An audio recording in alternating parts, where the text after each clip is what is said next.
আল্লাহ তার পবিত্র কোরআনে বলেন যে তিনি ইচ্ছে করলে একজন মানুষের সমস্ত পাপ ক্ষমা করে দিতে পারবেন, কিন্তু কোনো বান্দার হক নষ্ট করলে ক্ষমা করবেন না। দেখেন মাওলানা সাহেবের অবস্থা,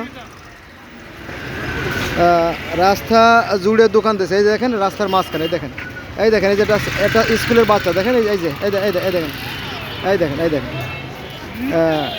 ঠিক রাস্তার মাঝখানে চলাচল করতেছে। এখন রাত অনেক গভীর রাত, এখন লোকজন রাস্তায় কম বলে এটা দেখানো সম্ভব হলো, নইলে দেখানো যেত না। হ্যাঁ, এই যে মহিলারা, কর্মজীবী মহিলারা দেখেন, কর্ম শেষ করে ওরা বাসায় ফিরছে।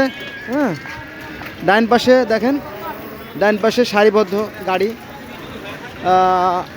বাম পাশেও সারিবদ্ধ গাড়ি, ডিমের দোকান। হ্যাঁ, তারপরে আবার কেস আছে, তারপরে আবার বস্তা আছে, ধাপে ধাপে সব দখলে আর দূষণে সয়লাভ হয়ে গেছে।